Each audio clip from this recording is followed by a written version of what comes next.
Thank you so much, Madison. A KEZI9 follow-up tonight on a tragedy on the Fern Ridge Reservoir. Tonight, Kenneth Hill's fiancee is speaking out about his death and why she wants him to be remembered as a hero. And KEZI9 News reporter Macy Highland is live in the studio to tell us what she had to say today. Macy?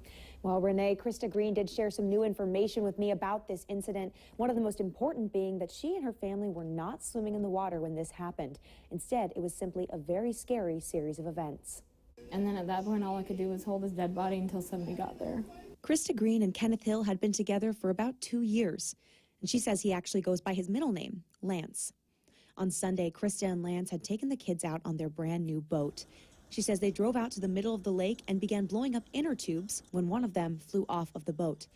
Krista says she heard Lance yell to get the tube, so she jumped in after it, but couldn't reach it.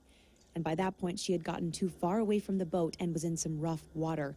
So Lance jumped in after her, but ended up being caught up in the swells as well. He kept telling me, please don't die. And I kept telling him, we just calm down, we're not gonna die. She says 2 of the boys brought out a life jacket to them, and Lance pushed them back towards the boat and told them to get in. It was then that the water got rougher as they tried to wave down boats. The more the boats went by, the waves would take us under more.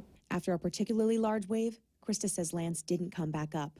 When we went down and we came back up, he didn't come up. And all I could see was the top of his head. She says even though she knew he was gone, she had to hold on to his body and do what she could. She says she put him onto the life jacket and attempted CPR. All the while she could hear the children screaming and honking the horn, begging for help. She says it's been hard not to blame herself in this situation.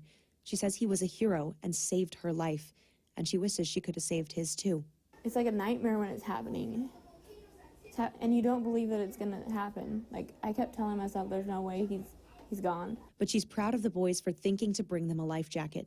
And she knows she and the children will continue to move forward because that's what Lance would have wanted.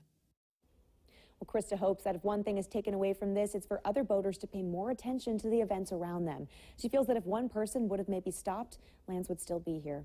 Live in the studio, Macy Highland, KEZI 9 News. Well,